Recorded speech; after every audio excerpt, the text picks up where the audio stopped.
Welcome to Board Game Binge, the place where we bring you bite-sized, bingeable board game content from across the industry. I'm your host, James Staley, and in this episode, I'm chatting with Mike Bruner from Elixir Games. Elixir Games is owned and operated by Mike and his wife, Larissa. Their first game, Queen Bee, successfully funded on Kickstarter last year after implementing key learning from an earlier attempt. Mike is also one of the producers of this podcast. Mike, welcome, finally, to the Binge. How are you? Good. How are you doing? Thanks for having me. Oh, thanks. Thanks for coming. I really appreciate it. I know that we've been kind of putting this off. You've been very generous in giving up your time slot when some other urgent interviews have come in. So I want to thank you for that. But this is long overdue. We finally got you on the podcast. I talk about you all the time, and I think for me, your example of being somebody that tried a Kickstarter, wasn't successful, picked themselves up, dusted themselves off, and came back at it with their learning, and then were successful the second time around, I think is inspirational for a lot of game developers I talk to and people I know that have tried some Kickstarters, that you can make it happen. Sometimes it's just getting the mechanics just right. So hopefully we can get into that on today's chat. Yeah, it's not exactly the path that everybody dreams of when they launch a Kickstarter, but it's certainly doable. No, certainly not. So why don't we start off talking about what Queen Bee is first? So just as a game, explain this game to us. Sure. So the 2 to 6 player game where you try to protect your queen bee. That's the coveted piece, kind of like the king is in chess. As soon as the king in chess is gone, the game is over. In Queen Bee, the queen is the most coveted piece. And as the queen bees get taken out from one team to the next, the teams kind of merge together to form an even bigger team, an even bigger colony, until there's only one queen bee remaining. So in a 4-player game, it can evolve to a 2 versus 2 player game or a 1 versus 3 player game, just depending on how it shakes out. And it's kind of unique in that way, where I haven't seen any other kind of player elimination games where you're still in the game as soon as your kind of key piece or loss requirement is met. Sometimes you have to sit out of the game for half an hour or an hour, kind of like Risk. If you get eliminated early, you're just waiting until the game's done. Catan's another example that I actually found that very interesting. I actually wrote that down as one of my points. So you have a bunch of people playing, you get knocked out, but you're not out. You're still in the battle. You're now just merged with another colony. And that is a pretty cool mechanic. How did you come up with that? Was that based on frustrations with previous games, or? So the entire game's loosely based on a wrestling drill that I did when I was back in junior high and high school, called Queen Bee, where you broke up the wrestling team into 2 teams, and there was essentially the same thing. You go flip their queen bee to the back, they have to do extra conditioning, and you get to watch and laugh at them while they're doing extra conditioning. And so I wanted to make that in a board game level where it can be viable at 3, 4, 5, and 6 players. And so I wanted to say, okay, what happens when this queen's gone, and how do I make something that's fun? And will this even work? Because as soon as people lose, will they want to cooperate with the other queen, or will they kind of sabotage them? And that's been really interesting to watch play out during convention play testing and blind play testing and everything else, to see how people react. And it's even watching kids do it versus adults do it. They have different reactions. So how do people usually react? Do you find is there, because I guess from that perspective, the person that took you out, you're now on their team. Yeah, you're now on their team. You're working now to win as a team rather than to have your queen bee. So there's still some satisfaction in being on the winning team, but everybody wants to have that winning queen bee piece. And in play testing it, the people that have reacted the best seem to be my younger audience. Little kids are like, hey, I'm on your team now. Let's work together. What can I do for you to help? And I think that's just the nature of kids. I've had some adults, and I've only had 1 or 2 really bad experiences where they didn't want to like help somebody who just took them out. But the vast majority of people, they're kind of bitter for a turn, maybe 2 turns, and then they find that they can be useful. Even though they don't have a queen and they can't do certain actions anymore, they can still play a key role in the game and have a lot of fun still playing. I certainly know some players like that would probably just want to sabotage you from within the hive, right? Versus allow you to win. It's like, now, if I'm not winning, you're not winning, kind of a thing. But that's all par for the course. And I guess that brings you some of the variety in the game as well, right? Mm-hmm. Yep. Now, so it was a 4-player game, but then you had a 6-player version. And I know that, and we'll get into kind of the difference between the 2 campaigns in a second. But what led to, because the way the board is structured, it's not like you can have like the 6-player board that can be used for 4 players. I think it's a separate board, is it not, if you have more players? So it's a double-sided board, and there's a 4-player map on one side and a 6-player map on the other side. And you can use the 6-player map. It works best for 3 players, 5 players, and 6 players. And then the 4-player map works best for 2 and 4 players, is what I found. But I'll use the 6-player map occasionally for my 2-player games, just for a variety and whatnot. So.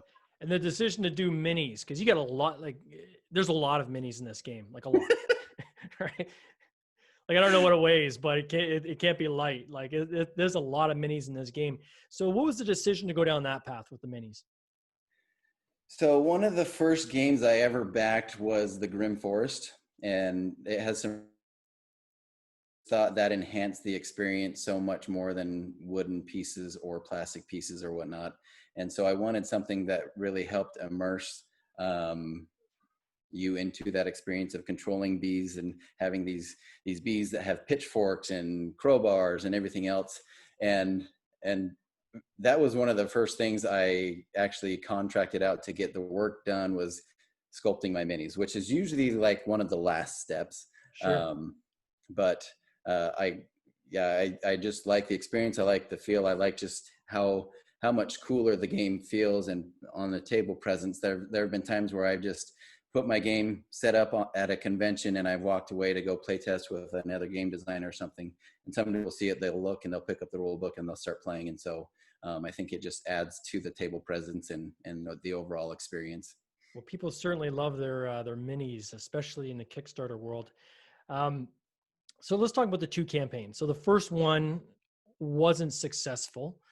Obviously a gut punch when that happens. When did you know that it wasn't going to be successful? Did you kind of know part way in, we're not going to make it? Or was it kind of when you got to the final stretch? Like, when did it kind of sink in? So I knew after the first 72 hours that it was going to be a difficult uphill battle. And I think the dream whenever somebody hits that launch button is, hey, I'm going to blow this out of the park. This is such an amazing game. How many hundreds of thousands of dollars is this going to hit the launch button? And you're waiting for your first backer. You're waiting for your second backer. And it wasn't as exciting as I had hoped.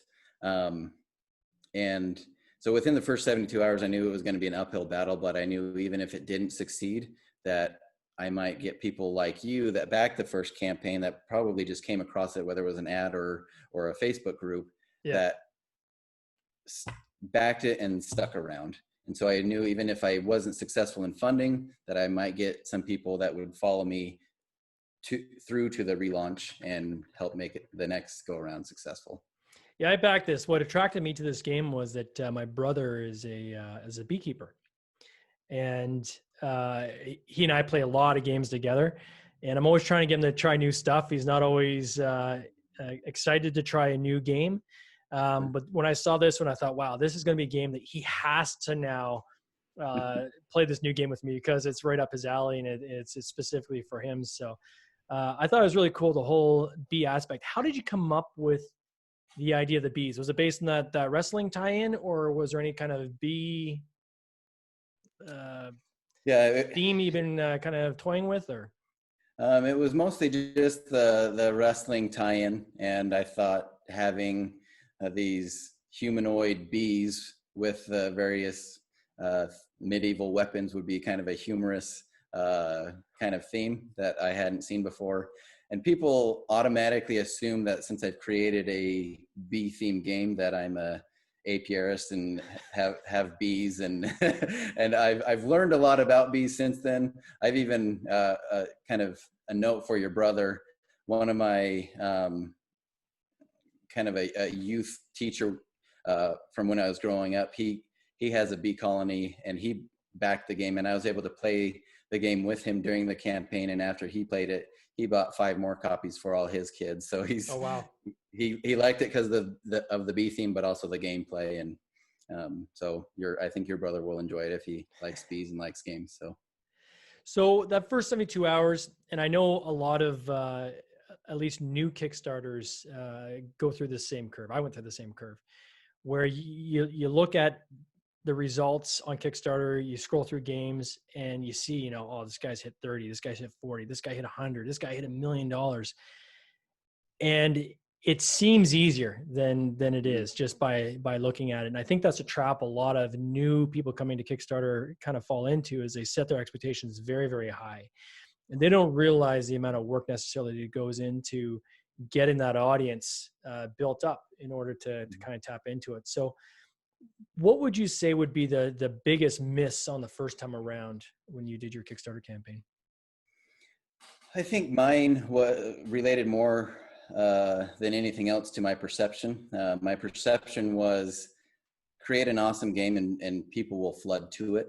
And I think there's a lot of people that fall into that trap of they've created this great game that they love playing, that everybody who played it has enjoyed playing, but nobody knows about it.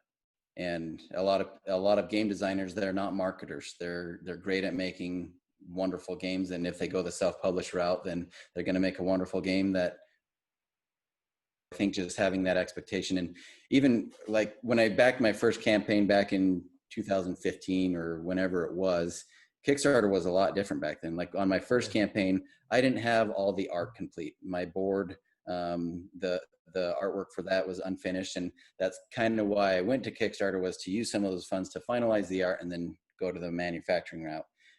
2019, 2020, you have to have a polished campaign. You have to have everything done. And that's kind of, I think Kickstarter has kind of lost the spirit of what it was intended to do in helping creators cross the finish line. It still does that in the manufacturing front, but you have to have all your artwork done, or at least everything that you're going to show off during the campaign. And the game board is certainly something that you're going to show off during the campaign. So that was something that I missed on the first go around. That's really something that Chandler from CrowdOx, when we were talking last week, he was saying that he's noticing IndieGoGo is still kind of the place to go to, where you have new tech, you have new kind of innovations where it's conceptual and they need the funding to kind of further develop it. And that's still a very vibrant community there. But I've noticed the same thing in games. Games has almost become for lack of a better word, a marketplace, right? So it's become the online sales platform for many of these indie developers, which isn't necessarily a bad thing. These independent developers, they still don't have access to the distribution networks that maybe they need to get games to retail, or maybe they're dealing with distributors who only want to carry, the slam dunks, the ones they know are going to sell. And so they have to find a way to still get it to market. So you're looking at areas like, Amazon or other online platforms, and Kickstarter is a good way to kind of kick that off. In other cases, I've seen people use it as a way just to fund their inventory. So the Kickstarter campaign is going to generate the revenue they need to get the funding they need, so that once it's done, hopefully it breaks even.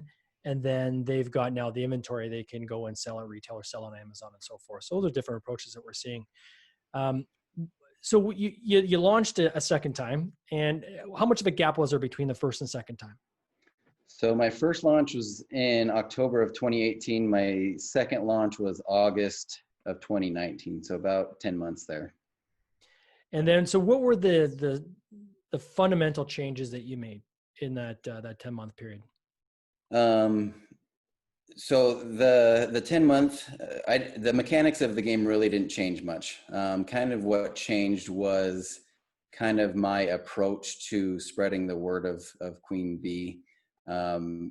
First campaign, I would find somebody who had a lot of common friends with me in Facebook, and so I would send them a friend request, and then I would talk to them about Queen Bee, and everything was about Queen Bee. After that,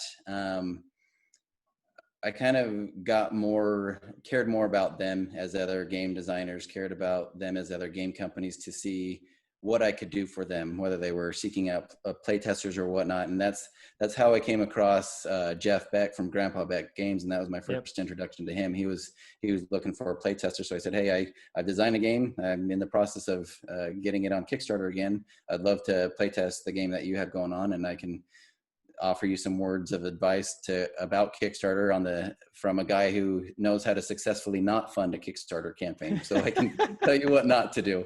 And I think just reaching out to people and just becoming more involved in the gaming community. Before my first launch, I think I was part of 2 Facebook groups, and now I feel like I'm a member of 20,000 board game Facebook groups, and also being on Board Game Geek, I put Queen Bee in a game design contest, and it happened to win that game design contest, which I think added some credibility to it. And I also got a lot of reviewers. Through Board Game Geek specifically, or through Facebook, or where? So I posted it to one of the Facebook groups, the media, Board Game Media, and something is the name of the Facebook group. I can't remember the full title, but I just Board said, Game hey, Reviewers and Media, that group? I think so. Yeah, good group. Yep. And I put it on there and said, hey, I've got this going. Anybody interested? And I got 20 or 30 responses. So more than I had copies or prototypes for, and I just sent them out. And in my first campaign, I just posted comments and reviews that friends and neighbors and people who played at conventions said about the game. And people don't know if that's credible or not. They need the review channels. And so anybody who's looking to launch a campaign, make sure you have those videos. If this is your first campaign, you need those on day one. People need to see the Dice Tower, or they need to see Rahdo, or they need to see some of these other people that's what they do, is review board games, and they want to know that your mom's going to say that you did a great job making your game, but are these other people? And so that's something that I added. The caution I would throw to people on that is that don't wait till the last minute. Many of these reviewers have many games that they're reviewing, and you should give them a few months, heads up. Say, hey, I'm looking at doing this Kickstarter. It's going to launch in, say, 3-6 months from now. Is there any way you could take a look at this game? Coming to them the week that you're launching or a couple of weeks before is not giving them a lot of time. Certainly this theme of giving back seems to be consistent. Every time I talk to a developer or someone who's been on Kickstarter that's been very successful, I mean, many of the ones we've even talked to on this podcast have been very, very gracious on giving us their time to say, you know what, I just want to help other people. I want to give back. And it seems the more you give, the more it definitely reciprocates and comes back to you in your success. Perfect example would be you and I, right? So I reached out to you after the first one and said, man, I hope you do it again. I hope this goes, I want this game.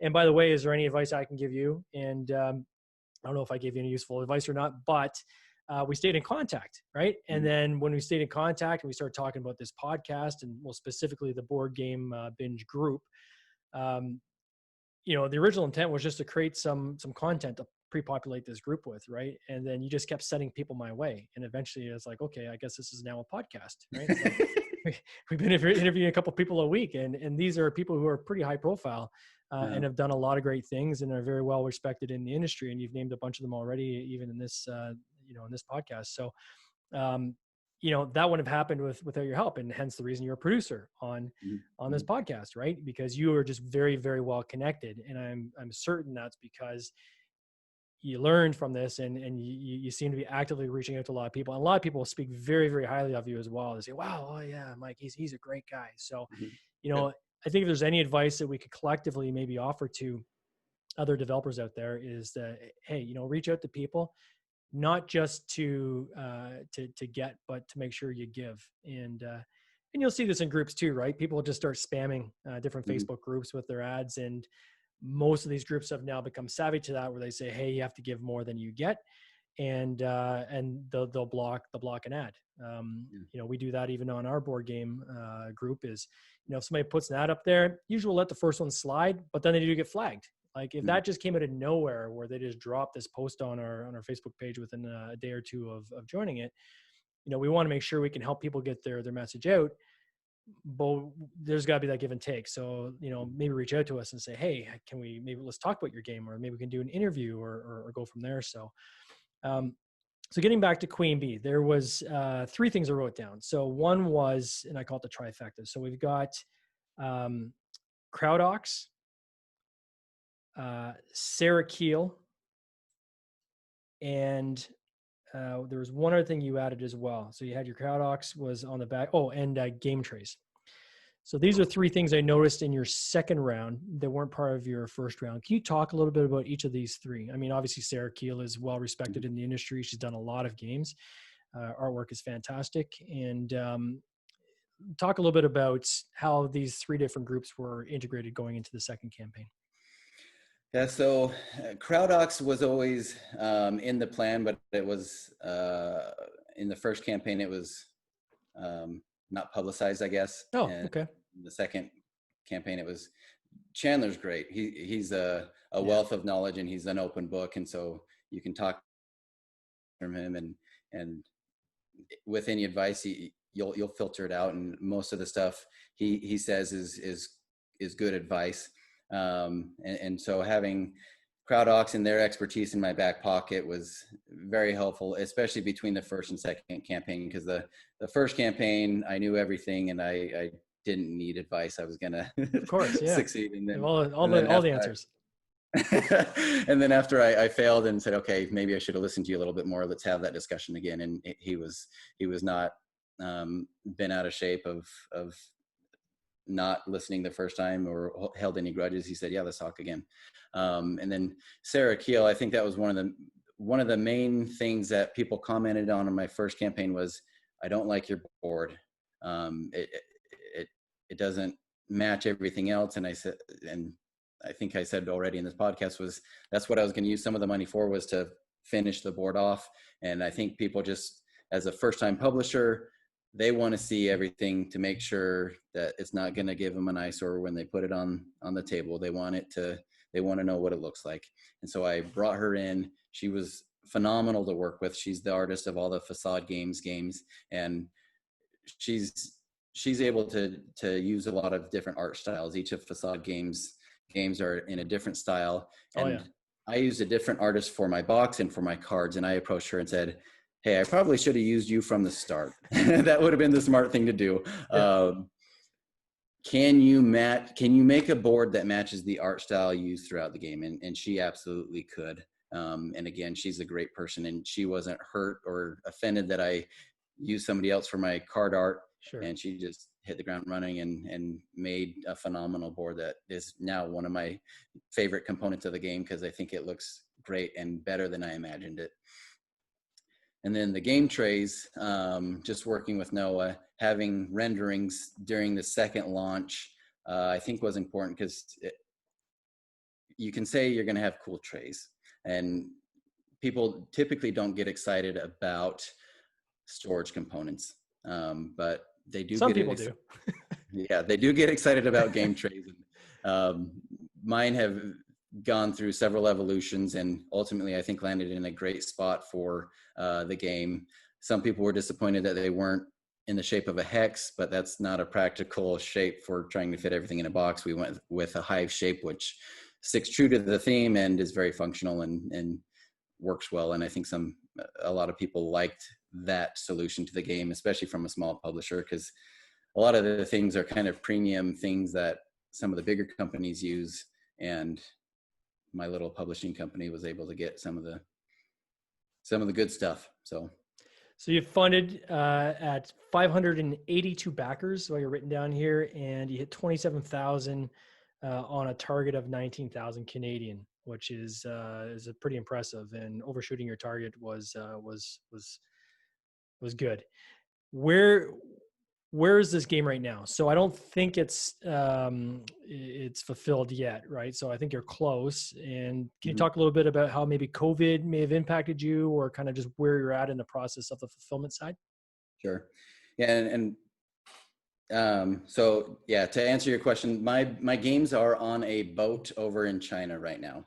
Hmm. So one of the Mine too. maybe they're on the same boat. Mine's off the coast of Canada, but it's still on a boat. Yeah, so it's on a boat, and up to this point, I've been able to drive the pace of Yeah. the manufacturing. I submit files. It's on my schedule of when I can get things done and submitted, and then I turned it over to the boat and getting all the logistics worked out. And I'm like, when can we get on the boat? How come we're not on the boat? And COVID just slows things down. It's harder to get on a boat. They have to test everybody who's part of the crew to see if they have COVID, and if somebody does, then that slows down the schedule. And so my understanding at this point is that it's on a boat up somewhere in the Asian waters, picking up more stuff before it makes its way over to the States. So Are you using a fulfillment house at all? Like, you're using Quartermaster or Games yep. Quest or any of these guys? Yeah, I'm using Quartermaster Logistics, which I think they're partnering with AlterQuest or one of those for Australian fulfillment. Aetherworks, probably. Yeah. Yeah, and then something over in Europe. Probably Games Quest in Europe, I'm thinking. And what's Yeah. great about these fulfillment companies is they do work closely together, which is really cool. You know, they're technically competitors, but you know, in areas where they know they can, you know, do better by cooperating, they cooperate quite well. So that's exciting. I'm pumped to get this game. How heavy is this game? So the full deluxe version. This. Yeah, I think it's between 4 and 5 pounds. So Wow.